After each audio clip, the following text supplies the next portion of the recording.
Maaga pa lang ay gising na ang Makati. Sa tuktok ng Lontok Tech Tower, nagsisimula na ang araw ng mga naka-heels at naka-ID lace na parang medalyang ipinagmamalaki. Pero sa likod ng lahat ng kintab at salamin, may isang bagong muka na halos hindi napapansin, si Maris Almonte. Bitbit niya ang isang maliit na backpack at lumang payong na may tapal sa hawakan. Naka-uniforme siyang kulay abo, malinis pero halatang second hand, at nakapulupot ang buhok na parang ayaw niyang makita ng mundo. Pagpasok niya sa lobby, tumango siya sa guard na naka-duty. "Good morning po," mahina niyang pati. "Morning iha, bagong salta?" Tanong ng guard na may malapad ng ngiti. "Ako si Berto Ilagan." "Opo, Maris po," sagot niya, pilit ngumiti. Tinuro ni Berto ang staff elevator. "Dun ka ha?" "Sa janitorial office sa 3rd floor. Huwag kang kabahan. Mabait dito mga tao, wag lang si Ma'am Gina." Sabay tawa na parang may alam na dapat paghandaan. Hindi na nagtanong si Maris, mas sanay siya sa tahimik. Sa 3rd floor, sinalubong siya ng HR officer na naka-blazer kahit mainit ang panahon. Si Tessa Villaverde.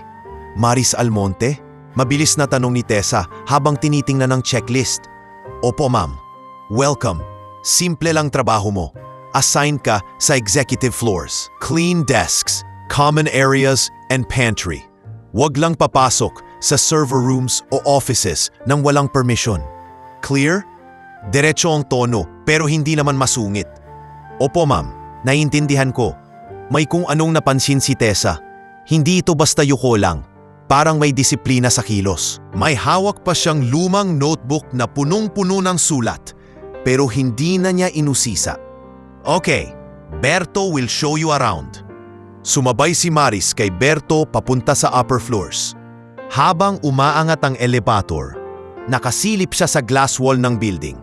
Ang layo ng tanawin, parang pangarap na hindi niya alam kung para sa kanya. Sa penthouse office naman, iba ang init ng umaga. Nasa harap ng malaking screen, si Adrian Lontok.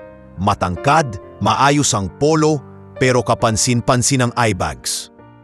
Naka-cross arms ang CFO niyang si Gina Portales at nakaupo sa gilid si Ramon Ciano na hawak ang tablet.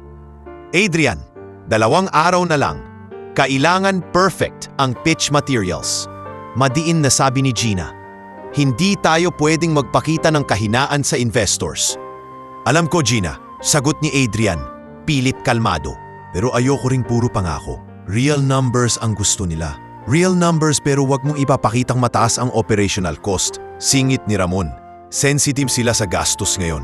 Napahinga si Adrian ng malalim. Pinahid ang noo. "One step at a time. I want this company to feel stable. Hindi lang sa papel." Sa labas ng office, tahimik na nagwawalis si Maris.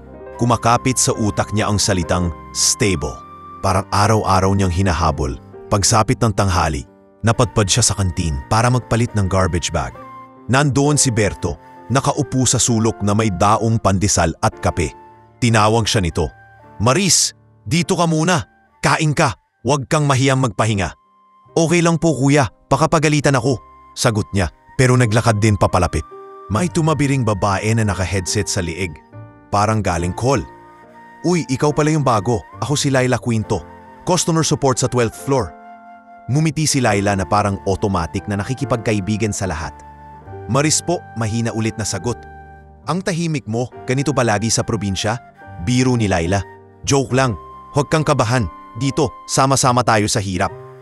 Hindi napigilan ni Maris na mapangiti ng konti. "Sanay lang po, magtrabaho ng tahimik. Basta pag may nanaaway sa'yo, sabihin mo sa akin," sabi ni Laila, sabay kindat. "Kahit janitress ka, tao ka rin." Nanlaki ang mata ni Maris. Hindi siya sanay marinig yon mula sa ibang tao, lalo na sa lugar na parang lahat ay may rangbo.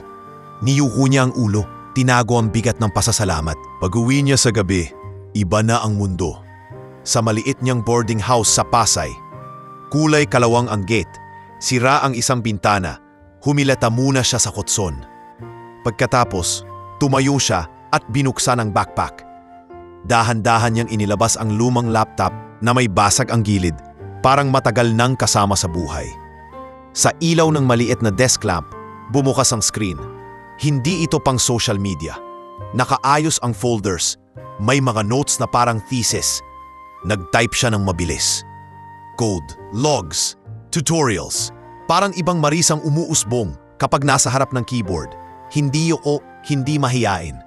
Dito siya humihinga. Tumunog ang luma niyang phone. Text mula sa probinsya. Junel, ate, okay lang si mama pero nanghihina. Nilalagyan ko ng hot compress. Ingat ka dyan. Humigpit ang hawak ni Maris sa phone. Umikit siya, sabay bulong. Kapit lang ma, konti na lang. Sumagi sa isip niya ang larawan ng lumang bahay sa Rizal. Yung gabing umuulan at amoy lupa ang hangin.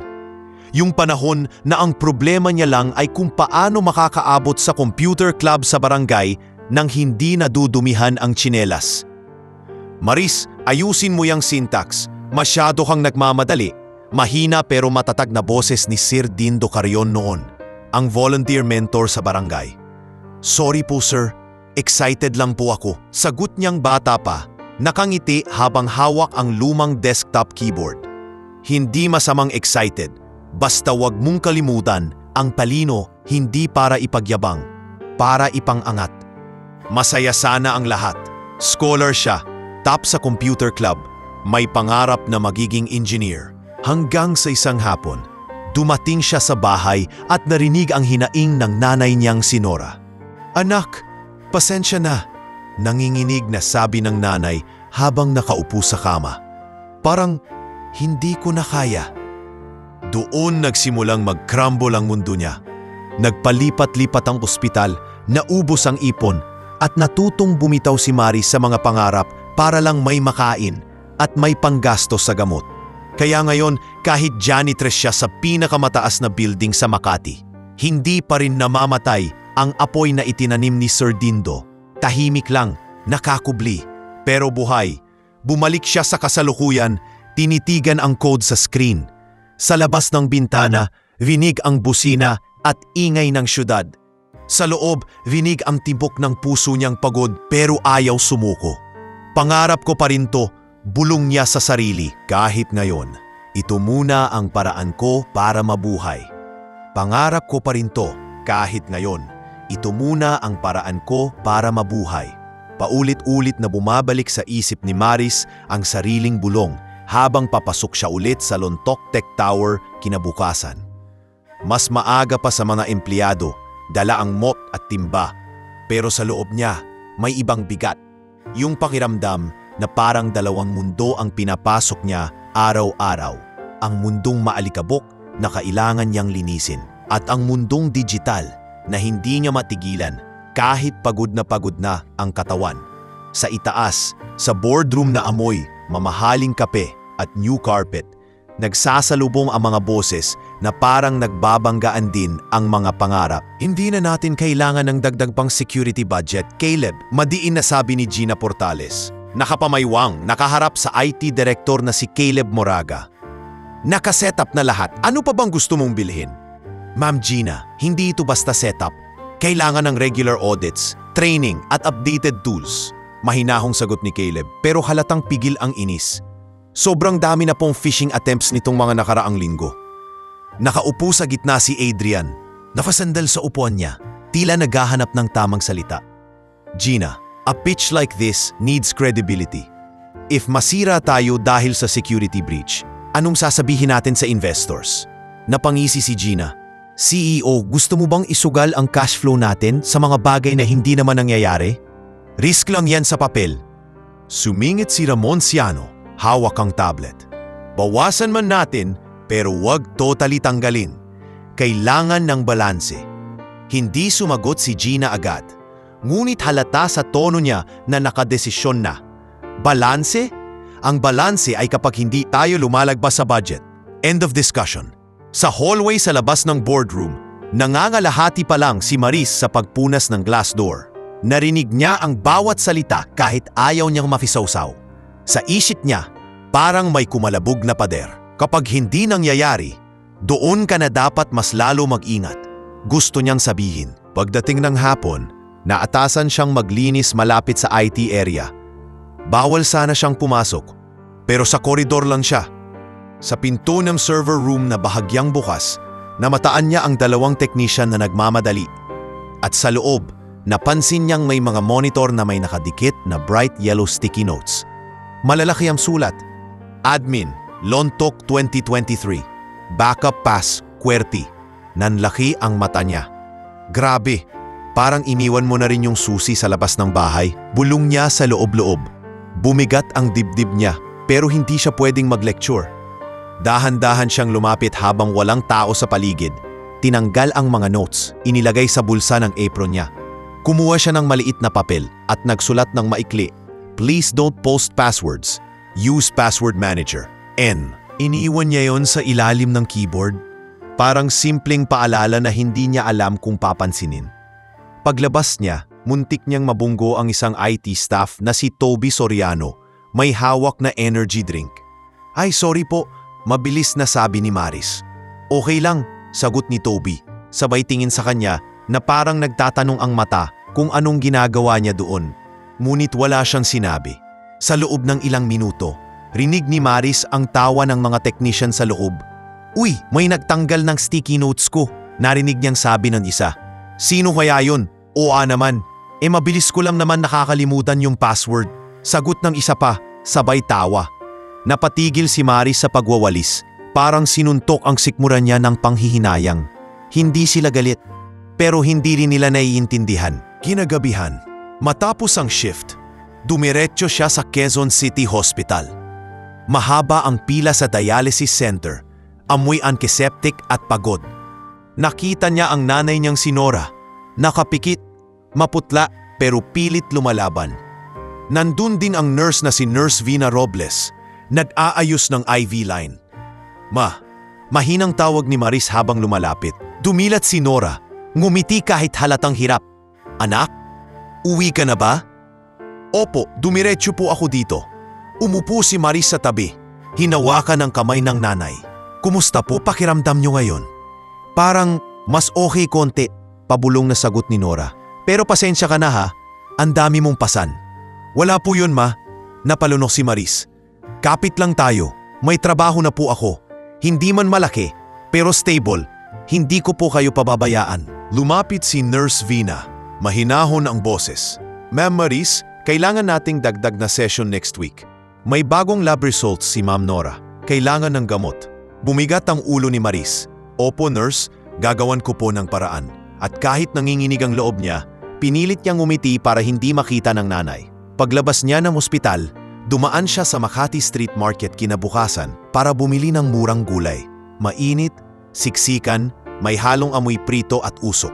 Doon siya namataan ng lalaking nakatap at may dalang paper bag ng siomai. Maris, ikaw yan? Masiglang tawag. Napalingon siya. Jepoy? Si Jepoy Magsino. Dating kaklase niya sa Barangay Computer Club. Ngayon ay mukhang nakaangat na. May earphones, may smartwatch, at may ora na parang palaging may meeting kahit nasa palengke. Grabe, dito ka na pala sa Maynila? Tagal na kitang hinahanap online ah. Hindi ka na nag-FB, sabi ni Jeboy. Hindi na po ako masyadong nag-online, sagot niya, bahagyang umiwas. Uy sayang, alam mo may gigs ako sa freelancing. Need ko ng coder na mabilis at maingat. Ikaw agad naisip ko. Humina ang boses niya. Seryoso. Malaki bayad Maris? Kahit part-time. Tutal magaling ka. Para sa isang saglit, sumikip ang dibdib ni Maris. Parang may pintong bumukas. Pero kasunod noon ang larawan ng nanay niya sa dialysis chair at ang takot na baka mawala ang steady income niya ngayon. Salamat Jepoy, maingat niyang sagot. Pero kailangan ko munang manatili sa trabaho ko. May pinapagamot po ako. Kailangan ng siguradong sweldo. Napatango si Jepoy. Halatang naiintindihan pero may lungkot sa mata. Okay, pero ha, kapag ready ka na, isang text lang. Hindi dapat sayang talent mo. Pagbalik niya sa office, dala niya ang bigat at pag-asa ng alok ni Jepoy. Habang nagmimop siya sa IT corridor, lumapit si Gina, halatang bad mood. Maris, matalim ang tawag. Anong ginawa mo kahapon sa server area? Napanganga si Maris, nabigla. Ma'am, naglilinis lang po ako sa labas. Please, huwag kang makikialam sa hindi mo trabaho, putol ni Gina. May mga tao kami para dyan. Janitress ka, so janitor work lang. Tumango si Maris. Ramdam ang init sa mata niya pero nilunok niya yon. Opo ma'am, pasensya na po. Tumalikod si Gina na parang wala nang pakialam. Naiwan si Maris sa gitna ng koridor. Hawak pa rin ang mop na parang biglang bumigat. Sa loob-loob niya, may kirot na hindi niya mapaliwanag. Hindi dahil sa sigaw, kundi dahil alam niyang tama siya. Pero wala siyang karapatang sabihin.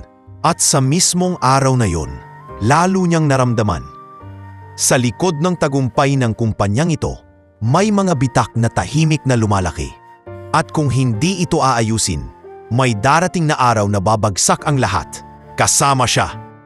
Sa mismong araw na iyon, lalo niyang naramdaman, sa likod ng tagumpay ng kumpanyang ito, may mga bitak na tahimik na lumalaki. At kung hindi ito aayusin, may darating na araw na babagsak ang lahat, kasama siya. Kinurot ng pangambang hindi niya maipaliwanag. Si Maris habang naglalakad papunta sa janitorial stockroom. Mabigat pa rin sa dibdib niya ang malamig na boses ni Gina. Parang sinabihang bawal siyang mangarap sa loob ng isang building na punong-puno ng taong araw-araw ay nag-aambisyon. Pagpasok niya sa stockroom, nandoon si Ate Nelly Gadjo, senior janitress na parang ina ng lahat sa team. Maris, okay ka lang ba? Kanina pa kita napapansin. Parang lutang ka. Napahigpit si Maris sa hawak na basahan. Okay lang po, Ate Nelly. Pagod lang po siguro. Pagod? Bata ka pa. Ako nga 60 na. Lumalaban pa rin. Sabay tawa ni Ate Nelly. Pero lumambot ang mata. Basta wag mong dibdibin masyado, mga salita ng boss. Dito kung sinong nasa taas, akala nila sila may-ari ng mundo. Tumango si Maris, pilit ngumiti. Pero kahit anong pilit, hindi niya maalis ang kaba. May mali talaga. Sa kabilang mundo ng internet, mas malamig at mas madilim ang hangin. Sa isang hidden forum na nakatago sa likod ng mga encrypted links, nakaupo ang isang lalaking nakasombrero at nakaharap sa 3 monitor. Ang username niya, Vortex. Totoo niyang pangalan, Nilo Barameda, Lontok Technologies. Bulong niya, habang paulit-ulit na lumilitaw sa screen ang billing details, payroll module at internal network map. Ang galing niyo sa marketing. Pero sa security, bata transfer. May kausap siya sa voice chat. Isang boses na malambot, babae, halatang sanay sa mundo ng illegal deals. Si Sana Ruiz. Sure ka dyan, Vortex? Malaki-laki yan kapag sumablay. Yari tayo, ngumisi si Nilo. Hindi tayo sasablay. May papasok na investor pitch sila. Meaning, may garawang pera at may butas silang hindi nakikita. Inside info pa rin ba? Sandaling tumahimik si Nilo bago sumagot. May taong nag-iwan ng pinto. Hindi ko kailangan basagin ang pader kung bukas naman ang bintana. Sa Lontok Tower, wala ni isang ideya ang karamihan sa nangyayaring iyon. Abala ang mga tao sa deadlines, coffee runs at gossip. Sa IT bullpen, nakatayo si Caleb Buraga sa harap ng whiteboard. May hawak siyang marker at parang guro na sawang magsalita sa klase na ayaw makinig. Guys, please, stop clicking unknown links. I'm serious, sabi ni Caleb. Nakatingin kina Pia Natividad at Owen Tiu na parehong nakatumo sa laptop. May incident tayo kahapon. Fake Microsoft login page. I sent a memo. Sumagot si Owen na parang nagmamadali. Sir, sorry. Busy lang, ang dami pong tasks for pitch. Sumingit si Pia na may pabirong tono. Sir, safe naman yan, di ba? May antivirus tayo. Tsaka, di ko naman tinitingnan yung mga email kung sino sender, basta may attachment. Napapikit si Caleb, halatang napipikon. That mindset is how breaches happen. Naroon si Mari sa gilid, nagpupunas ng floor sign sa koridor. Naririnig niya ang usapan. Hindi siya nakialam, pero sa loob niya, parang may alarm na tumutunog. Pagkatapos ng shift, hindi siya umuwi agad. Dumiretso siya sa public library sa Makati. Lugar na malamig, tahimik, amoy lumang papel. Sa corner table, inilabag niya ang notebook niya at binuksan ang laptop. Hindi siya nag-hack, hindi niya balak manira. Pero gusto niyang intindihin ang pader na hindi nila nakikita. Nag-search siya ng mga common vulnerabilities sa payroll systems, mga paraan ng intrusion na ginagamit ng mga kriminal. Habang tumatagal, lalo siyang kinikilabutan. Ang dami palang paraan para manakaw ang isang kumpanya. Kung pabaya, bulong niya sa sarili, tinatapik ang pen sa notebook. May tumabi sa mesa, isang matandang librarian na si Mang Oka Panganiban. Iha, anong pinag-aaral mo? Parang seryoso ah. Nagulat si Maris, agad nag-minimize ng screen. Computer po. Security. Cybersecurity? Yung sa TV na humahabol sa hackers? Ngumiti si Mang Oka, halatang curious. Magaling yan, kailangan niyang ngayon. Marami na kasing magnanakaw sa internet. Napangiti si Marias ng kaunti. Opo Mang Oka, kaya nga po ako nag-aaral ulit. Basta gamitin mo sa tama, ha? Sabi ng matanda. Tapos tumayo na ulit. Tumamo si Maris. Yun din ang paulit-ulit sa utak niya, sa tama. Bago siya umuwi, dumaan siya saglit sa maliit na quiet room chapel sa building. Kaunting upuan, maliit na krus, tahimik na liwanag. Nandun si Laila Quinto, hawak ang rosaryo, parang pagod sa buong araw. Maris, mahina pero masaya ang bati ni Laila nang makita siya. Dito ka ring nagpapahinga? Opo, minsan lang po. Umupo si Maris sa likod, napabuntong hininga. Okay ka lang ba? Kanina nakita kita sa koridor. Parang may dinadala ka, tanong ni Laila sincere. Sandaling tumahimik si Maris. Ayaw niya sana magsabi, pero parang may gustong pumunit sa dibdib niya kapag hindi niya inilabas. May pakiramdam lang po ako na may mali. Sa system, sa mga tao, parang hindi sila maingat. Sumandal si Laila, nagtaas ng kilay. Ay nako, totoo yan. Dito sa amin, kahit may memo si Sir Caleb, click pa rin ang click. Tapos kapag may nangyari, sisi sa IT. Nagkibit balikat si Maris. Natatakot lang po ako kasi kapag may nangyari, mawawala ng trabaho ang lahat. Kasama na po kami. Biglang lumambot ang mukha ni Laila. Uy, wag kang mag-isip ng ganyan. Pero salamat ha, kasi bihira sa building na to yung may pakialam sa iba. Hindi sumagot si Maris. Napatingin lang sa maliit na ilaw sa altar. Sa harap ng katahimikan, mas lalo niyang naramdaman na hindi tama ang hangin. Sa labas ng chapel, habang pauwi siya sa boarding house, dumaan siya sa lobby. Narinig niyang nag-uusap sina Pia at Owen sa may elevator. Grabe, shortcut na lang tayo sa access ha, sabi ni Pia. Para mabilis, same password naman tayo, okay lang. Tama, para matapos na pitch deck, sagot ni Owen. Napahinto si Maris ng isang saglit. Hindi niya alam kung ano ang shortcut na sinasabi nila, pero alam niyang ganyan magsimula ang disgrasya. Sa maliliit na okay lang. Sa kabilang dulo ng lungsod, nakatitig si Nilo Barameda sa isa pang update sa screen. May bagong email credential na pumasok sa kanya. Galing sa internal list. Thank you, bulong niya. Tuloy-tuloy lang. At sa pagpasok ni Maris sa kwarto niya, ng gabing iyon, bumukas ulit ang laptop niya. Mas mabilis ang mga daliri. Parang nagmamadali ang oras. Parang may paparating na bagyo sa digital na langit ng Lontok Tower. At kahit tahimik lang siyang janitress sa mata ng lahat, siya lang yata ang nakakaramdam ng kulog. At sa pagpasok ni Maris sa kwarto niya ng gabing iyon, bumukas ulit ang laptop niya. Mas mabilis ang mga daliri. Parang nagmamadali ang oras. Parang may paparating na bagyo sa digital na langit ng Lontok Tower.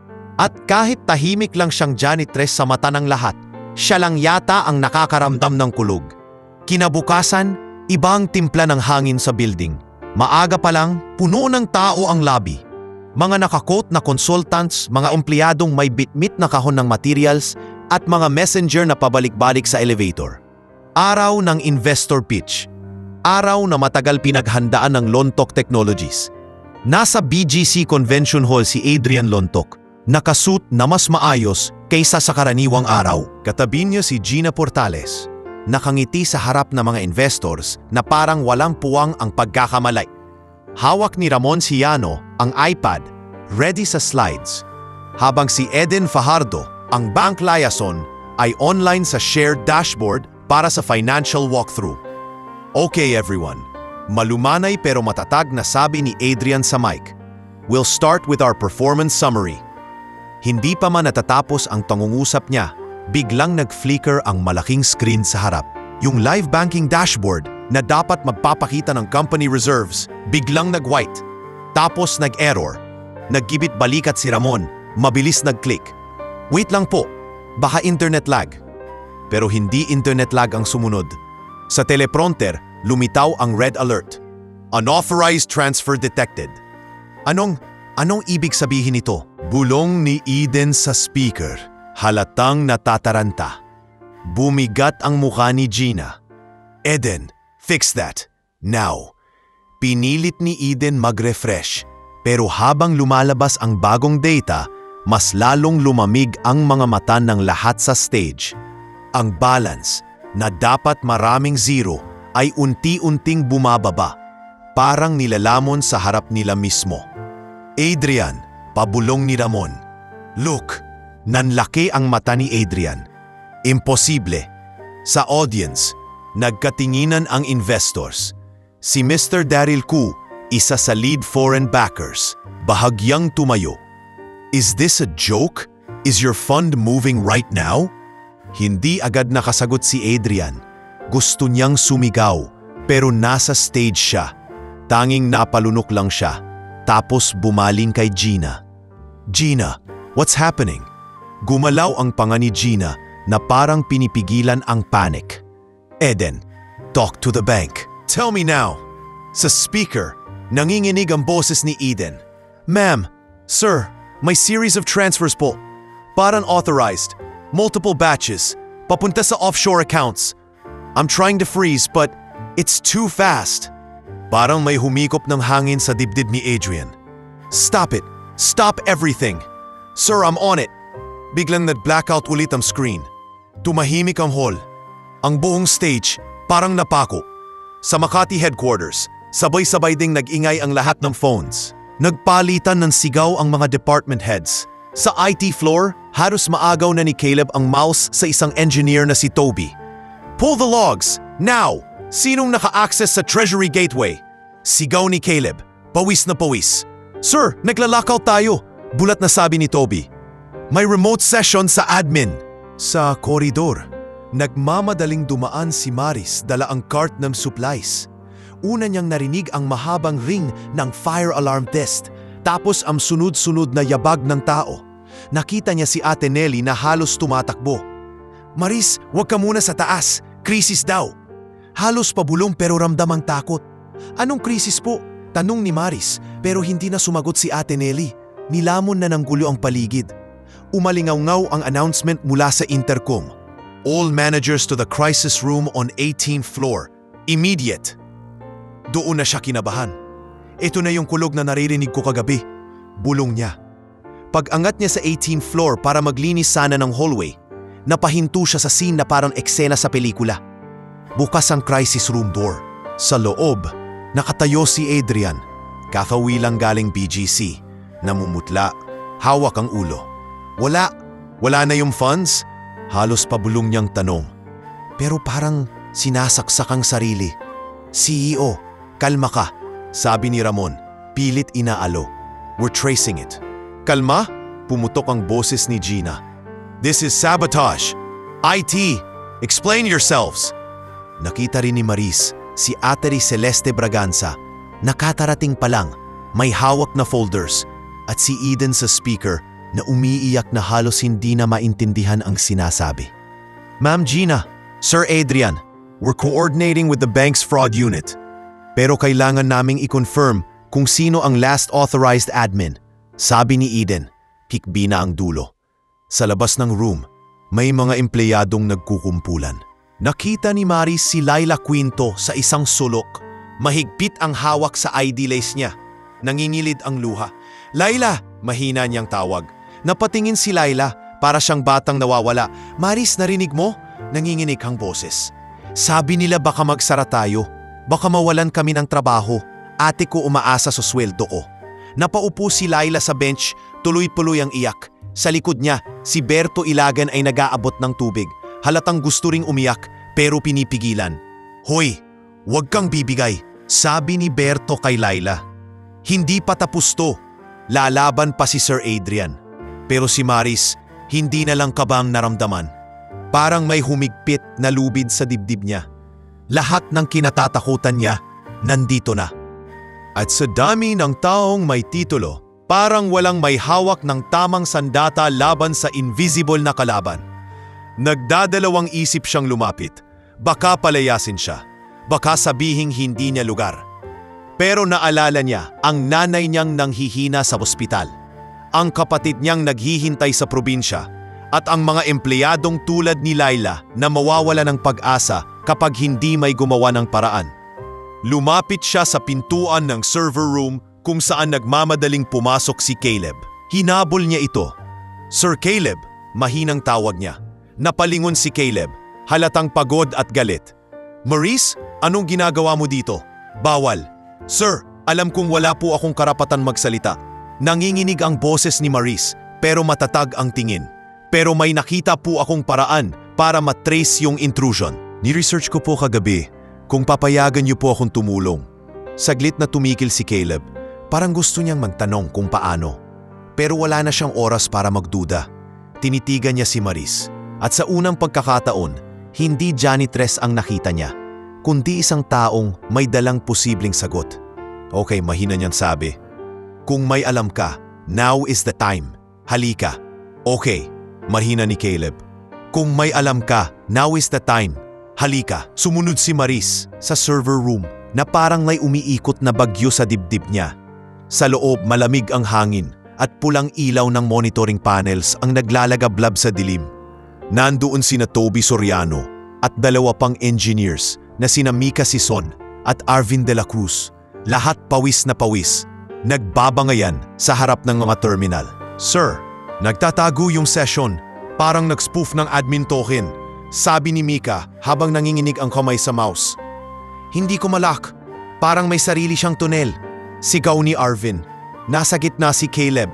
Halos mapunit ang boses. Pull the last 24-hour logs. I need a pattern. Dahan-dahang lumapit si Maurice sa isang bakanteng workstation. Hindi siya nagtatanong kung pwede. Wala nang oras para doon. Umupo siya, binuksan ang console, at nagsimulang mag-type. Sa unang tunog ng keyboard, napalingon si Toby. Hoy, anong ginagawa ng janitress? Hayaan mo muna, putol ni Caleb. She says she can help. Nanlaki ang mata ni Toby, pero tumahimik. Sa screen ni Maurice, mabilis na nag-scroll ang access history. Parang kabisado na niya ang pasikot-sikot ng mga file na hindi niya dapat alam. Sir Caleb, mahinang sabi ni Maurice nang hindi inaalis ang tingin sa monitor. May backdoor po dito sa payroll module. Luma na, hindi crude, parang built-in na hindi na-update. Backdoor? Napasinghap si Mika. Paano mo nakita? Sobrang linis ng trail, pero may isang fingerprint na paulit-ulit. Sagot ni Maurice. Tingnan niyo po to. Ipinakita niya ang isang string ng logs. May series of calls na galing sa internal IP. Tapos may outbound transfer na naka-chain sa treasury gateway. Teka, bulong ni Caleb, lumapit. This is a script injection. Pero bakit na yun lang nag-trigger? May schedule po, sagot ni Maurice. Nakadepende siya sa cash flow spike. Alam niyang may investor pitch kayo, kaya pinili niya yung oras na to. Parang binuhusan ng yelo ang katawan ni Caleb. So planned, matagal na? Opo, at may nagbigay po ng access, dagdag ni Maurice. Tapos mabilis na nag-type ulit. Kasi bawat injection, may token na galing sa legit admin account. Hindi niya kayang gumawa niyan nang wala siyang hawak na credential. Sa labas ng server room, narinig ang mabibigat na hakbang. Bumukas ang pinto at pumasok si Adrian Lontok, namumutla kasama si Ramon at Attorney Celeste. Kasunod si Gina na halatang nagngingit-ngit. Caleb, halos sigaw ni Gina. Bakit may janitress sa loob? Ano to? Circus? Napatayo si Maurice. Parang biglang naalala kung sino siya sa mata nila. Ma'am, tumutulong lang po ako. Tumitulong? O ikaw ang may gawa? Tumalim ang dila ni Gina. Kung marunong kang pumasok dito, marunong ka ring magnakaw. Gina, spare it. Pagod na sabi ni Adrian, pero nanginginig ang boses. Right now, I need answers. Lumapit si Caleb kay Adrian. Sir, she found a backdoor. She's tracing the intrusion as we speak. Backdoor? Ulit ni Adrian, parang nanguhang salita. Tumingin siya kay Maurice, pinagmasdan mula ulo hanggang paa.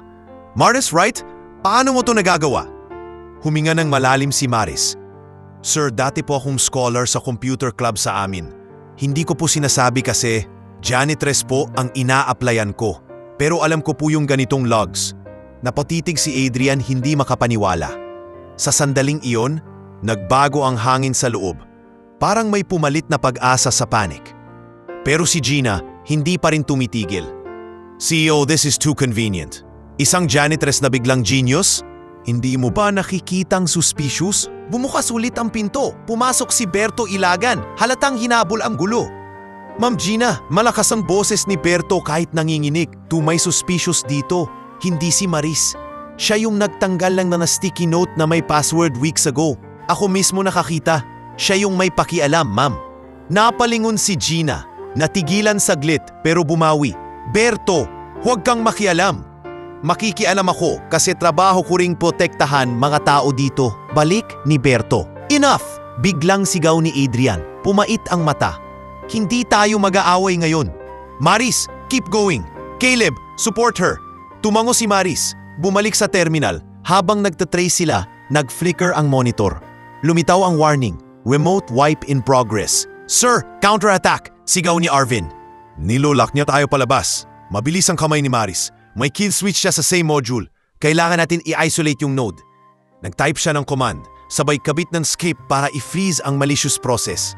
Toby, unplug mo yung secondary interface ng payroll server. Now! Sumunod si Toby kahit gulat. Okay. May ilang segundo na parang huminto ang mundo. Pagkatapos, humupa ang red alerts. Napalik ang control panel. Neutralized. Hingal ni Maris. Napasandal si Caleb sa upuan. Halos mapaupo sa sahig. How? Later na Caleb, sabi ni Adrian. Halatang nanginginig pa rin, pero may malinaw na direksyon. We need law enforcement. We need to follow the trail habang mainit. Mabilis na tumawag si Attorney Celeste. I'm contacting Cybercrime Unit. Maris, can you preserve this evidence chain? Opo, sagot ni Maris. Agad nag-export ng logs at hash values. May lead po ako sa handle na ginagamit niya. Vortex. May route siya papuntang offshore relay.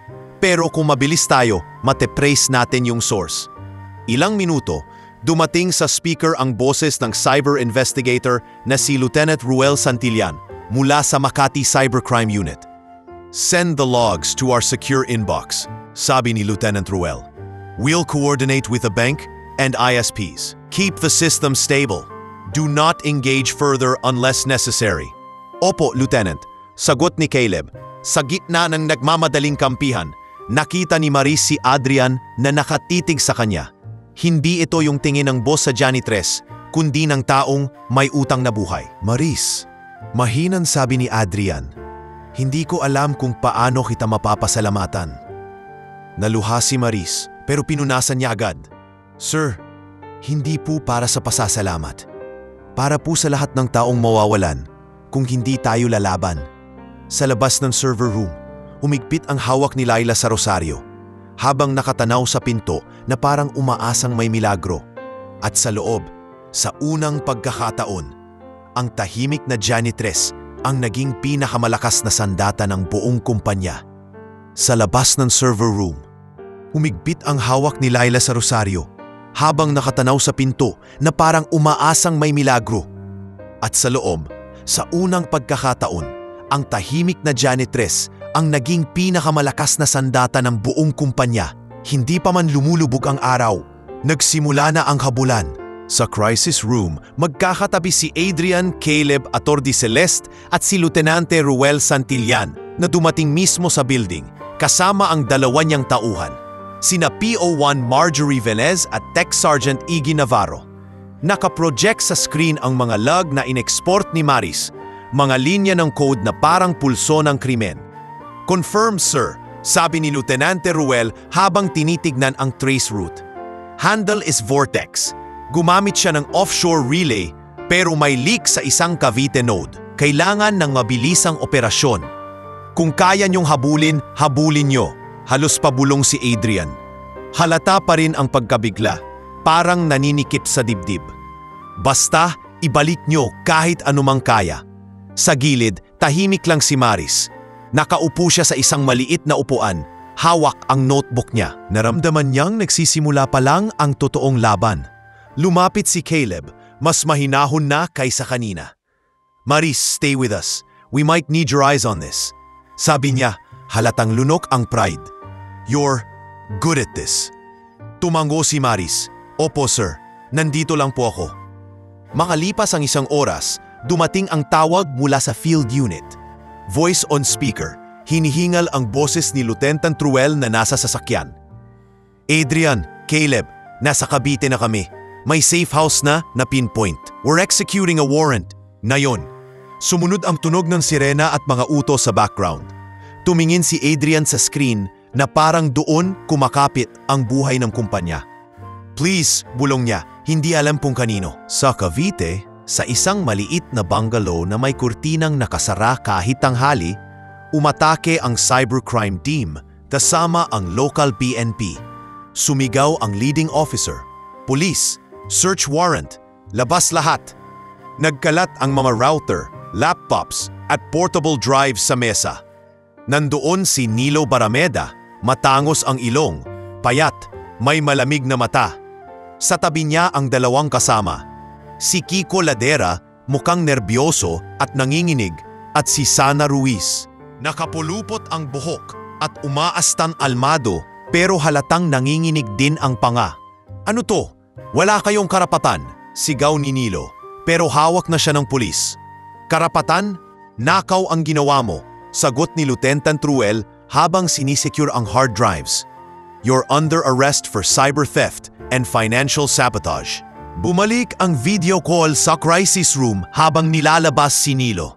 Sa screen, kita ang mukha ni Nilo na nakangisi pa rin kahit nakaposas. Tss, Lontok Technologies, sabi niya. Ang yayabang nyo. Akala nyo untouchable kayo. Nag-init ang mata ni Adrian. Bakit mo ginawa to? Tumawa si Nilo ng mapait. Noon pa to. Naalala mo yung bidding sa government port systems? Tinanggal nyo ako. Na-blacklist ako kahit mas magaling ako sa inyo. Sabi nyo, risk ako. Kaya pinakita ko sa inyo kung sinong risk. Hindi ka tinanggal dahil magaling ka. Putol ni Attorney Celeste. Malamig ang boses. Inanggal ka dahil may record ka ng data misuse. Naningkit si Nilo pero hindi na siya sumagot. Halatang may ibang gusto pa siyang ipagtanggol o ituro. Sa interrogation room, kalaunan, nagbago ang timpla ng boses ni Nilo. Hindi na taas noo, mas parang bargain. Hindi ko yan magagawa kung walang nagbigay sa akin ng access. Sabi niya kay Lieutenant Truel. May tao sa loob. Siya ang nag-iwan ng pinto. Name. Madiing utos ni Lieutenant Truel. Mumiti si Nilo. Parang gustong manakit. Hanapin mo sa admin access. Paulit-ulit yan. May taong marunong magkunwari. Nang bumalik ang balita sa Makati, halos sabay-sabay na napabuntong hininga ang lahat. Inside job, ulit ni Caleb. Nanginginig. Tumayo si Maris. Lumapit sa console. Sir Caleb, pwede po nating i-cross-check yung token fingerprints. May pattern po akong napansin kanina. Go! Sabi ni Caleb. Sa audit floor nagtulungan sila. Nandoon si Ramon, si Toby, pati si Tessa Villaverde na may hawak na listahan ng access rules. Pinagdugtong-dugtong ni Maris ang data, oras, IP, device ID at keystroke timing. Ito po, sabi ni Maris, itinuro ang log. Admin credentials ang ginamit, pero yung typing cadence, tao sa loob. At ang device ID galing sa workstation ni Fritz Alvero. Ni mo yun? Tanong ni Adrian. Napalingon si Tessa. Assistant ni Ma'am Gina. Finance admin siya. Bumigat ang katahimikan. Parang may pumutok na bombang tahimik. Pinatawag agad si Fritz sa legal room. Pagpasok niya, pawis na pawis siya. Namumutla na parang alam niyang tapos na ang takas. Nandoon si Gina. Nakatayo nanginginig sa galit at takot. Fritz, mahina pero delikado ang boses ni Gina. Bakit pangalan mo ang lumabas dito? Ma'am, hindi ko po. Napahagulgol si Fritz na paupo sa silya. Napilitan lang po ako. Napilitan? Singhal ni Gina. Sinong pumilit sa'yo? Huminga si Fritz, tumingala kay Adrian at kay Attorney Celeste na tahimik na nakamasid. Si Nilo po, si Vortex. Matagal na po siyang nagchat-chat sa akin. Sabi niya, kung hindi ako tutulong, ilalabas niya yung utang ko. Yung sakit ng tatay ko. At wala na akong pambayad. Tapos, may alok siyang porsyento. Pinagkakakitaan mo ang kumpanya? Pumutok ang boses ni Adrian, nangingilid ang luha sa galit. Sir, hindi ko po gustong mangyari ito, iyak ni Fritz. Pero nung nag-cut po tayo ng security audit, naging madali.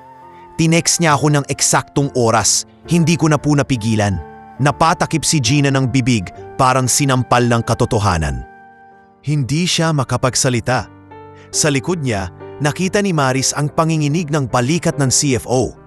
Unang beses niyang nakita ang matigas na babae na parang gumuho. Sa labas ng legal room, nag-uunahan na ang bulungan ng empleyado. Si Laila, si Pia, si Owen at iba pa'y nagkatipon. Nanginginig sa takot pero nakikinig sa bawat piraso ng balita. Nang lumabas si Fritz na may kasama ng pulis, umugong ang hallway. Grabe, finance pa mismo, bulong ni Owen. Akala ko, IT may kasalanan, sabi ni Pia, natutulala. Pagkatapos lumabas si Gina, nanlalambot ang tuhod. Napatingin siya kay Maris na nakatayo malapit sa pinto. Para bang may gusto siyang sabihin pero hindi lumabas ang salita. Binaling niya ang tingin sa sahig, saka mabilis na naglakad palayo. Sa gitna ng kaguluhan, lumapit si Berto kay Maris. Iya, ikaw talaga yung nagligtas sa amin. Hindi nakasagot si Maris agad. Tumingin lang siya sa mga taong umiiyak, sa mga taong natulala, sa CEO na halos hindi makahinga sa bigat ng nangyari. Sa loob niya, hindi pa tapos ang sakit. Pero malinaw ang isang bagay, hindi na maibabalik ang kahapon. At mula ngayon, ang buhay nila ay haharap sa pagbangon, hindi sa pag-ulit ng pagbagsak. Sa loob niya, hindi pa tapos ang sakit, pero malinaw ang isang bagay, hindi na maibabalik ang kahapon. At mula ngayon, ang buhay nila ay haharap sa pagbangon, hindi sa pag-ulit ng pagbagsak. Kinabukasan, parang ibang building na ang Lontok Tech Tower. Wala na ang pamilyar na ingay ng biruan sa hallway. Ang mga tao ay naglalakad na parang may bitbit na bato sa dibdib. Sa lobby, nakatayo si Berto Ilagan sa mas mahigpit na postura. Sinisigurong maayos ang pila ng mga pumasok. Sa tabi niya, si Ate Nelly Gadjo ay nag-aayos ng cleaning supplies. Tahimik na tahimik rin. Bandang 10:00, kumalat ang email blast mula sa HR. Emergency all-hands meeting, auditorium, 11 a.m. Mandatory. Pagdating ni Maris sa auditorium, puno ang upuan. Naroon sina Laila, Pia, Owen, Toby, Mika, Arvin at halos lahat ng staff. May ilang umiiyak pa sa sulok. May iba namang napapatingin sa sahig, parang hindi alam kung paano haharap sa susunod na araw. Umakyat si Adrian Lontok sa entablado. Wala na ang brilo ng suit kahapon. Ngayon ay simpleng long sleeves lang at halatang hindi natulog. Sa tabi niya si Caleb Moraga, si Ramon Ciano at si Tessa Villaverde. Nasa harap din si Ati, Celeste na may hawak na papel. Huminga ng malalim si Adrian bago magsalita. Alam kong mabigat ang huling 24 na oras. Lahat tayo nabigla, lahat tayo natakot. May kumaluskos ng higbi sa audience. Gusto kong malaman niyo, tuloy niya. Nanginginig ang boses pero pilit buo na hindi tayo magsasara. May na-recover na tayong malaking bahagi ng pondo sa tulong ng bank fraud reversal at assets na na-freeze ng cybercrime unit. Hindi ito tapos, pero lalaban tayo. Parang may sabay-sabay na paghinga ang lahat, na parang matagal nilang kinulong. Nagkamali tayo, dagdag ni Adrian. At ako ang unang aamin. Pinabayaan natin ang security. Pinabayaan nating maging kultura ang shortcut. Pero ang nangyari ay naging wake-up call. Kaya mula ngayon, may pagbabago. Tumango si Caleb sa gilid. Halatang may bigat din sa konsensya. Nais ko ring ilahad, sabi ni Adrian habang tumitingin sa papel, na ang ilang tao ay nakikipagtulungan na sa investigasyon. Pero hindi ko hahayaang may masiraan ng pangalan na walang basehan. Ang sisihin natin ay ang proseso na nagkulang. May bahagyang pag-alog ng ulo si Gina Portales sa likod ng auditorium. Tahimik lang. Hindi umakyat sa stage. Parang kusang nagbawas ng presensya pagkatapos ng lahat. Pagkatapos ng meeting, nagkalat ang mga tao pabanik sa floors. May halo pa ring takot pero may tulis na pag-asa. Sa koridor, umapit si Laila kay Maris. Grabe ate, bulong ni Laila. Nangingilid ang luha pero smiling. Akala ko talaga tapos na tayo. Buti na lang.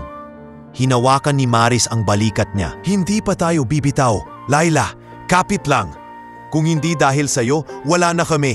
Singit ni Berto, nakatayo malapit sa elevator.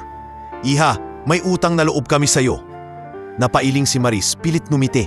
Hindi po utang na loob yun, nandito lang po ako.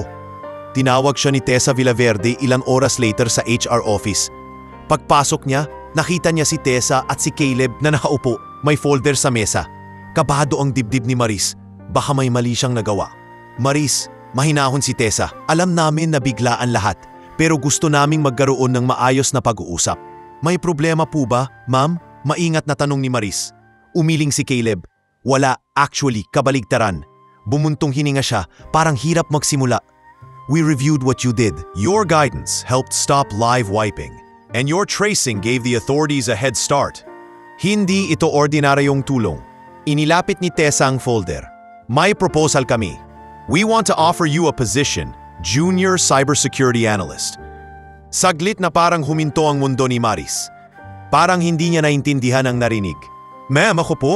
Pero janitress po ako? Janitress ang trabaho mo kahapon, sabi ni Tessa. Pero hindi doon natatapos ang pagkatao mo. May openings kami, at gusto namin ikaw ang unang pumuno. Tumayo si Maris. Hindi napigilan ang panginginig. Hindi ko po alam kung karapat-dapat ako. Mumiti si Caleb, unang beses na ganon ang mukha niya sa kanya. You're more than qualified. At kung may kulang man, tuturuan ka namin. Sana tanggapin mo. Napapikit si Maris. Pumatak ang luha niya. Hindi dahil sa hiya, kundi dahil sa bigat na parang nabunot sa dibdib. Opo sir. Ma'am, tatanggapin ko po. Salamat po. Congratulations. Sabi ni Tessa. Tumayo at inabot ang kamay niya. You start next Monday. Training muna with Caleb Thiem. Paglabas ni Maris sa HR office, nanginginig pa rin ang tuhod niya. Sa pantry, nakita siya ni Toby at Mika. Uy, Maris, tawag ni Toby. Medyo nahihiya. Narinig namin. Congrats. Sorry ha sa mga nasabi ko dati. Okay lang po. Sagot ni Maris, totoong ngiti na ngayon. Thank you po. Teach us some of those tricks sometime. Biro ni Mika. Sabay tawa na may respeto na ngayon. Pagkatapos ng shift, umuwi si Maris sa Pasay na parang lumulutang. Pagbukas niya ng kwarto, agad niyang kinuha ang phone at nag-text sa kapatid. Maris, Junel, may balita ako. Na-promote ako. Cybersecurity analyst na ako. Mas lalaki na sweldo. Lalakas si mama, pangako. Saglit lang, nag-ring agad ang tawag ni Junel. Sa kabilang linya, rinig ang hikbi ng kapatid. Ate, totoo ba? Grabe si mama matutuwa. Tol, huwag kang iyak. Nangingilid din ang luha ni Maris. Kakayanin na natin. Kinabukasan, sa ospital sa Quezon City, dinalaw niya ang nanay niya. Dala ang mas maayos na pagkain at bagong reseta. Si Nurse Vina Robles ang sumalubong. Ma Maris, ang saya ko para sa inyo. Sabi ng nurse habang inaayos ang chart. Mas magiging stable na tayo dito. Umupo si Maris sa tabi ni Nora. Ma, may bagong trabaho na po ako. Sa computer na talaga. Nanlabo ang mata ni Nora. Pinisil ang kamay ng anak. Sabi ngo sa'yo, hindi nasasayang ang talino. Dadaan lang sa hirap. Sa gabi ring iyon, may mensahe si Adrian sa kanya. Thank you again. If you need anything for your mom, tell HR. Not as charity because you're family here now. Napaupo si Maris sa gilid ng kama. Hawak ang phone, nangingiti habang umiiyak ng tahimik. Hindi pa tapos ang problema ng kumpanya at hindi pa tapos ang laban ng buhay. Pero sa unang pagkakataon, matapos ang mahabang panahon, hindi la siya janitress lang sa sarili niyang paningin. Siya si Maris Almonte, isang babaeng muling binubuo ang pangarap, kasabay ng pagbangon ng lahat. Hindi pa rin humuhupa ang panginginig sa dibdib ni Maris kahit ilang araw nang lumipas mula nang matanggap niya ang bagong posisyon. Tuwing papasok siya sa Lontok Tech Tower, parang may dalawang Maris na magkasabay umaakyat sa elevator. Yung janitress na sanay yuko at tahimik at yung junior cybersecurity analyst na ngayon ay dapat tumayo sa gitna ng IT floor na parang doon siya ipinanganak. Lunes ng umaga, unang araw niya sa training. Naka-ID na siya na may bagong department label, pero pareho pa rin ang sapatos niyang kupas. Pagpasok niya sa IT bullpen, Nagsitayo sina Toby, Mika, Arvin. At ilang staff na dati pinitingnan lang siya na parang hangin. Ngayon, iba ang tingin. May respeto, may hiya, may pag-uusisa. "Good morning team," sabi ni Caleb Moraga, nakatayo sa harap ng malaking monitor. "This is Maris. She'll be joining us. We'll start with incident review and new protocols." Tumango si Maris pero ramdam niya ang init ng pisngi niya. Gusto niyang magsalita pero natuyo ang lalamunan. Paano kung magkamali ako? Paano kung isipin nilang aksidente lang lahat? Pag-upo niya sa workstation, napansin niyang may bagong laptop na nakahanda. Mabilis, makinis, bagong-bago. Para sa iba, normal lang yon. Para sa kanya, parang may matinis na boses na bumubulong. "Hindi ka bagay dito." "Maris, you okay?" Bulong ni Mika habang ina-attach ang headset niya. "Opo." Mabilis na sagot ni Maris. Pilit numiti. "Nanibago lang. Tiwala lang. Kung anong ginawa mo nung krisis, hindi yon tsamba," sabi ni Mika. Tapos bumalik sa screen. Pero kahit may mga ganitong salita, hindi nawawala ang sikip sa loob ni Maris. Lalo na kapag dumaraan sa koridor si Gina Portales. Na-demote si Gina matapos ang investigasyon. Wala na siya sa boardroom. Nasa finance floor na lang siya. Parang leon na pinutulan ng pangil pero hindi pa rin natatanggap ang pagkatalo.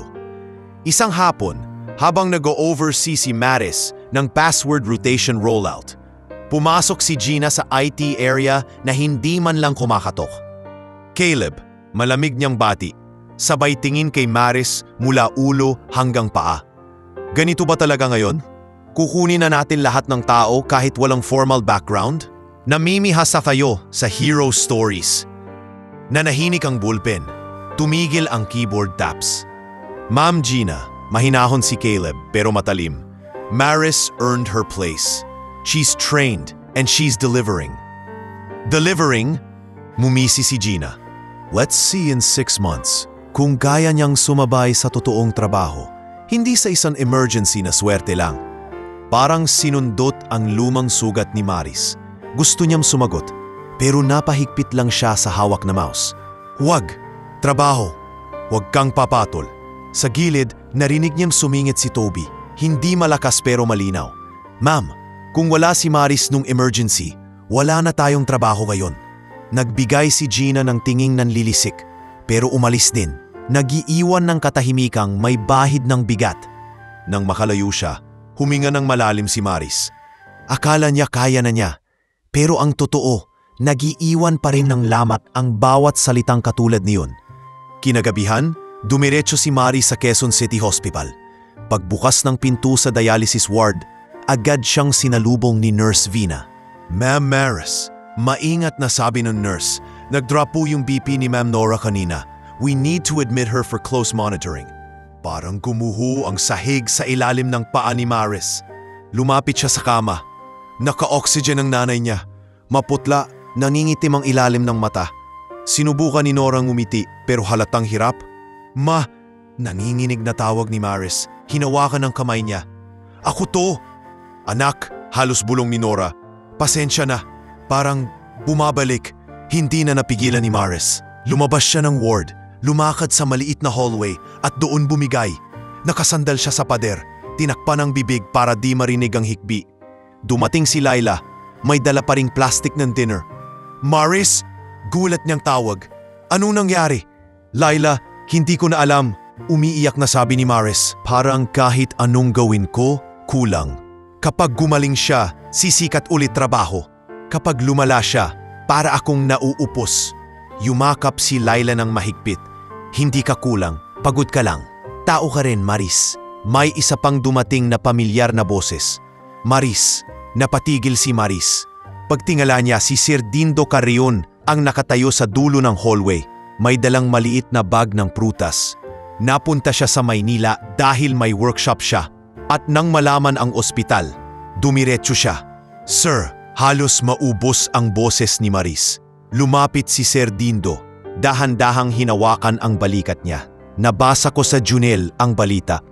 Proud ako sa'yo." Pero alam kong hindi sa trabaho natatapos ang laban mo. Natakot po ako, sir. Pabulong ni Maris. Baka mawala siya. Baka bumalik ako sa dati. Hindi ka babalik sa dati. Mahinahon si Sir Dindo. Kasi iba ka na ngayon. At kahit anong mangyari, hindi mawawala ang halaga ng pinaghirapan mo. Kinabukasan, dumating si Adrian sa ospital kasama si Tessa. Walang kamera, walang porma. Maris, sabi niya maingat, "We spoke with HR. The company health fund will cover extended sessions and meds for your mom. Please accept it." Napaurong si Maris. "Sir, hindi ko po kaya. Not charity." Putol ni Adrian. Malambot ang boses. "You saved thousands of livelihoods. Let us help carry yours." Napaluhod ang loob ni Maris. Tumango siya, umiiyak ulit, pero ibang uri. Hindi na dahil sa takot lang, kundi dahil may tao palang handang umalalay nang hindi ka hinihingian ng kapalit. Paglabas ng ospital, gabi na. Sa ilalim ng ilaw ng parking lot, huminga ng malalim si Maris. Para siyang minsay na basag, pero pinipili pang pulutin ang sarili. Sisirain man nila o maliitin, bulong niya sa hangin na parang kausap ang sarili, ang nanay at ang hinaharap. Magpapatuloy pa rin ako, para kay mama, para sa mga tulad ko, para sa pangarap na matagal kong pinigil ang buhayin. Magpapatuloy pa rin ako, para kay mama, para sa mga tulad ko, para sa pangarap na matagal kong pinigil ang buhayin. Yun ang huling bulong ni Maris sa chapel. Bago siya tumayo at naglakad palabas, pinupunasan ang luha na parang pinupunasan din niya ang natitirang takot sa dibdib. Sa labas, abala na naman ang Lontok Tech Tower sa bagong araw. Pero sa kanya, may bagong timpla ng lakas. Hindi na lang siya nabubuhay para sumurvive. Nabubuhay na rin siya para magbigay. Makalipas ang ilang buwan, parang ibang-iba na ang ritmo ng kumpanya. Sa IT floor, may mga bagong protocol, may regular drills, at may mga training na dati sayang sa oras. Sa unang taon ni Maris bilang analyst, halos hindi na siya umuuwi ng maaga. Pero kahit pagod, may layunin ang bawat oras. Isang umaga, habang nag-check siya ng incident dashboard, lumapit si Caleb Moraga na may hawak na folder na puno ng schedules. "Maris, ready ka na pa sa Marikina outreach?" Tanong ni Caleb, now softer than before. Napatingin si Maris. "Outreach po? Yung coding workshop sa mga scholars?" "Yeah, ikaw ang magli-lead," sabi ni Caleb. Parang natural lang. You have the story, you have the skill, at gusto ng board na may impact tayo sa community. Sumagi agad sa isip ni Maris ang mga batang tulad niya noon, yung batang nagkukumahog makaupo sa lumang computer sa barangay. Umangat ang sulok ng labi niya. "Opo sir, gagawin ko po." Sa pantry, narinig iyon ni Laila Quinto na ngayon ay trainee na sa IT support.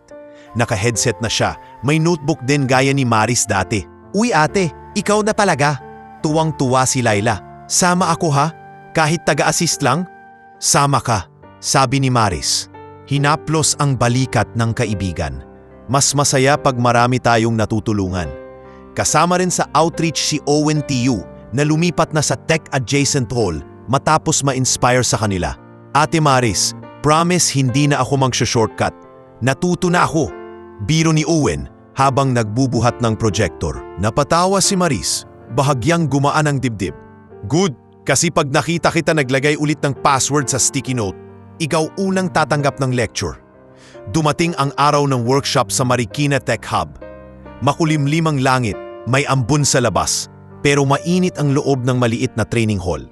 Nandoon ang 20 scholars, iba't ibang edad, mga mata nilang puno ng hiya at pag-asa.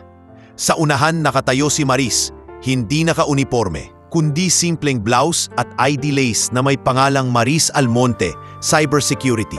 "Good morning," bati niya, medyo nanginginig pa rin. "Ako si Maris, dating janitress sa Lontok Tower." Nagkatinginan ang mga bata, nagulat.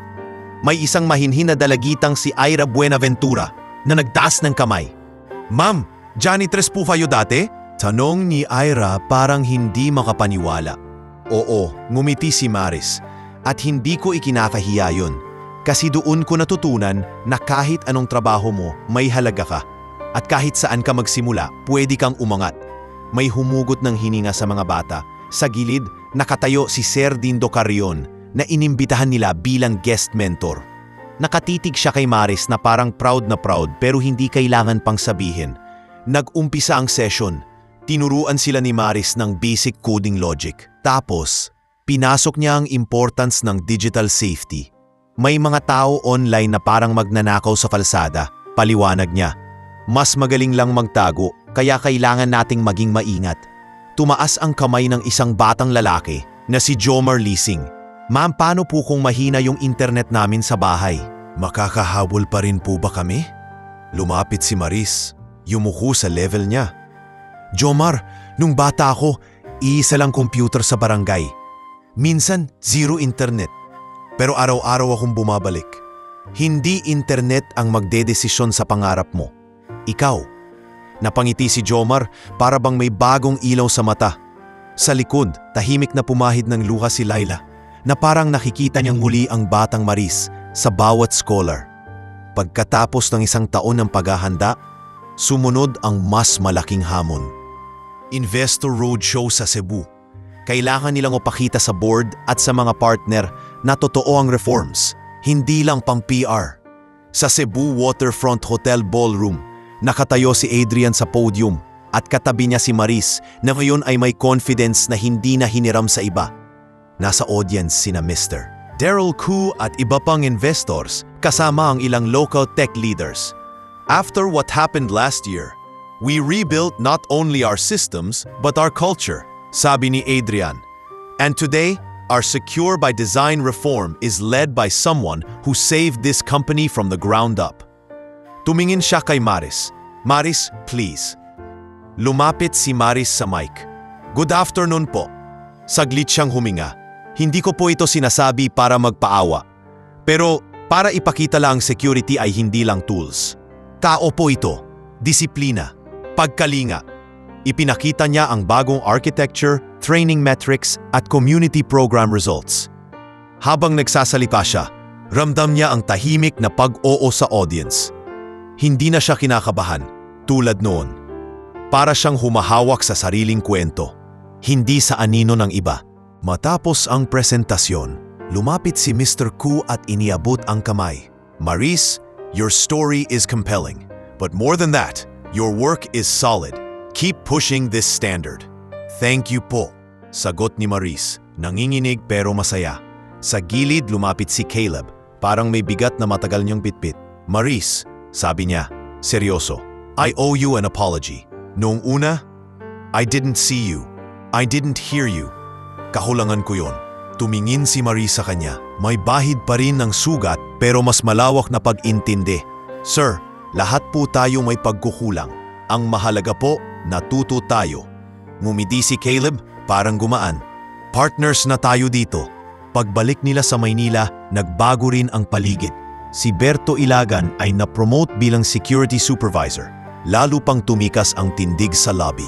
Si Laila, tuloy-tuloy na nag-aaral sa IT support at malapit nang maging full staff. At si Gina, na matagal na tahimik, ay nagsimulang maging maingat sa salita. Kahit hindi pa ganap ang loob. Isang hapon sa rooftop ng Lontok Tower, nakatayo si Maris mag-isa, nakatingin sa lungsod na minsang kinatakutan niya. Ngayon, parang kaya na niyang yakapin kahit gaano kalaki. Hindi pa tapos ang laban, pero may tiwala na siya. Sa sarili, sa mga taong pinili siyang pakinggan, at sa hinaharap na hindi na niya kailangang pagtafasan. Isang hapon sa rooftop ng Lontok Tower, nakatayo si Maris mag-isa, nakatingin sa lungsod na minsang kinatakutan niya. Ngayon, parang kaya na niyang yakapin kahit gaano kalaki. Pero kahit pa gaano kalawak ang Maynila sa ilalim ng mga ulap, alam ni Maris na hindi roon nagsimula ang puso niya. Kaya nang dumating ang isang maaliwalas na weekend, makalipas ang ilang buwan, nagpaalam siya sa opisina at naniimpake ng simpleng bag. Hindi niya ito tinawag na bakasyon, parang pag-uwi lang sa isang kabanatang matagal niyang hindi nabubuklat. Kasama niya sa biyahe pa uwing Rizal, sina Laila Quinto, Sir Dindo Carrion at pati si Adrian Lontok na tahimik na sumama matapos umaming gusto rin niyang makita kung saan nanggaling ang babaeng nagligtas sa kanila. Si Berto Ilagan din ang naghatid hanggang terminal kahit hindi na siya sumama. Naka-uniforme na ngayon bilang security supervisor. Maris, ingat kayo ha, sabi ni Berto. Sabay ngiti. Pag niyaya kayo ng tricycle driver na mabait, huwag niyong susuklian ng sobra. May mga mapagsamantala pa rin. Tumawa si Laila. Kuya Berto, parang tatay ka na namin. Kasi nga parang pamilya na kayo, sagot ni Berto, seryoso sa dulo. Sa van papuntang probinsya, nakasandal si Maris sa bintana, pinagmamasdan ng unti-unting pagpalit ng matataas na gusali sa mga puno at palayan. Sa tabi niya si Adrian, tahimik, halatang nananamnamin ang biyahe. First time ko mag-Rizal na hindi work-related. Sabi ni Adrian, pilit magaan ang boses. Ang layo pala ng mundo ng Maynila, no? Opo, sagot ni Maris. Pero minsan, kailangan nating bumalik para malaman kung saan tayo papunta. Nakangiti si Sir Dindo sa likod. Ayan na, nagiging philosopher na ang student ko. Biro niya. Dati, hindi yan nagsasalita kapag tinatanong ko sa club. Namula si Maris. Sir naman. Pagdating nila sa barangay, sinalubong sila ng amoy lupa at hangin na may halong dahon. Nakaabang sa kanto ang ilang kapitbahay, kabilang si Aling Caro Dumlao, matandang tsismosa pero maalaga, at si Cap Caleb Tulin, kapitan ng barangay na dating nagpapahiram ng extension cord sa computer club. Maris, Diyos ko, ikaw na ba yan? Sigaw ni Aling Caro, sabay yakap. Ang ganda mo na, parang artista. Aling Caro, wag po kayong ganyan. Tawa ni Maris, pero may luha sa gilid ng mata. Kumusta po kayo? Eto, buhay pa rin. Ikaw, umangat na, ha? Sabay tingin kay Adrian na medyo naninibago sa atensyon. Ay, sino to? Boyfriend? Aling Caro? Nabigla si Maris, halos mabulunan. Mumiti si Adrian, maging si Laila na patawa. Ma'am, boss lang po niya ako, sagot ni Adrian ng magalang. Boss? Ay pag boss, pwedeng maging boyfriend, sabay tawa ng mga kapitbahay. Sa maliit na bahay ni Maris, naghanda si Junel Almonte ng simpleng salusalo, pritong tilapia, ginataang gulay at paborito niyang sinigang na baboy. Nandoon din ang ilang kababata ni Maris tulad ni Lani Sarmiento at Paulo Nerano. Parehong dating kasama sa computer club na ngayon ay may sariling pamilya na. Grabe, Maris, sabi ni Paulo habang nagbubukas ng soft drinks. Nung araw tabing-tabi lang tayo sa lumang computer. Ngayon ikaw na yung tinatawag nilang engineer sa Maynila. Hindi pa po ako engineer, mahina niyang sabi, pero ngumiti. Pero salamat. Hindi ko to magagawa kung wala kayo. At si Sir Dindo. Napalingon siya kay Sir Dindo na tahimik lang kumakain, pero halata sa mga mata ang tuwa. Pagkatapos kumain, dinala sila ni Maris sa lumang barangay hall kung saan dati nakatago ang computer club. Doon ngayon ipinapagawa ang maliit na computer learning center. May bagong pinturang piti. May ilang bagong desk at computer sets na nakabalot pa. Donation ito ng kumpanya at sariling ipon ni Maris. Nakaabang din si Cap Caleb Tulin. Proud na proud. Maris, hindi namin makakalimutan to, sabi ni Cap Caleb. Ang daming batang gustong matuto pero walang pagkakataon. Ngayon meron na. Lumapit si Adrian. Pinagmasdan ang center. Nakaka-inspire. Mahina niyan sabi. Kung ganito ang magiging bunga ng pinagdaanan natin, worth it ang pagbangon. Sa corner, tinulungan ni Laila mag-ayos ng wiring si Owen na sumunod kinabukasan kasama ang ilang IT volunteers. May mga batang nagkukumpulan sa bintana. Curious, hindi makapaniwala na may computer na sa kanila. Next week daw, libre na coding class. Bulong ng isang bata kay Bingkay Loren, kapwa niya bata. Sabi nila si Ate Maris mismo magtuturo minsan. Nagningning ang mata ng mga bata na parang nakakita ng bagong mundo. Kinabukasan, dumiretso si Maris sa ospital sa bayan. Nandoon ang nanay niyang si Nora Almonte. Mas malakas na ngayon. Mas mapula ang pisngi kaysa dati. Pagpasok ni Maris, bumangon agad si Nora kahit pinipigilan ng nurse na si Nurse Weng Payarilo. Nay, mahinang tawag ni Maris, lumapit at yumakap. Anak, sabi ni Nora, nanginginig ang boses, pero masaya. Ang tagal kong hiniling na makita kang umuwi na hindi ka lugmok. Ngayon, iba na. Ma, gumagaan na po pakiramdam niyo? Tanong ni Maris. Pilit hindi maiyak. Oo, tumango si Nora. At alam mo bakit? kasi hindi na ako nangangamba sa'yo. Nakita ko na, hindi ka na mag-isa sa laban. Tumulo ang luha ni Maris. Hinawakan niya ang mukha ng nanay niya na parang ayaw niyang mawala ang sandaling iyon. Pagbalik nila sa Makati matapos ang ilang araw, parang may bagong hangin si Maris sa dibdib. Sa headquarters, inayos niya ang final papers ng promotion niya. Opisyal na siyang lead security engineer matapos ang sunod-sunod na projects at training. Sa harap ng IT team, naglatag siya ng bagong pulisiya, regular audits, strict access control, at mandatory cyber hygiene para sa lahat, mula intern hanggang executive.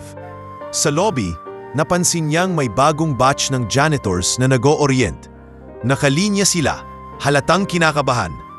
Lumapit si Maris, hindi bilang boss na mataas ang tingin sa sarili, kundi bilang dating kasama. Hi, mahina niyang bati, ngumiti. Ako si Maris, dati rin akong janitress dito. Nagulat ang mga bagong janitors. Kabilang si Rhea Masangkay, batang-bata na halatang galing probinsya. Ma'am, totoo po? Oo, tumango si Maris. At gusto ko lang sabihin sa inyo, dito, hindi trabaho ang basihan ng halaga nyo. Kinikilala ang puso at talino. Kung may pangarap kayo, huwag nyong itatago. Tutulungan namin kayong makita yon. Sa gilid, nakatanaw si Adrian at si Tessa. Parehong tahimik pero may ngiting puno ng respeto. Si Laila, dala ang laptop niya. Kumindat kay Maris na parang nagsasabing, tayo na yung inspirasyon ngayon. At habang umiikot ang araw sa salamin ng Lontok Tower, alam ni Maris na ang buhay niya ay hindi na umiikot sa takot ng kahapon. Nagsimula ito sa pagiging tahimik na janitress at nagtapos sa pagiging ilaw para sa iba.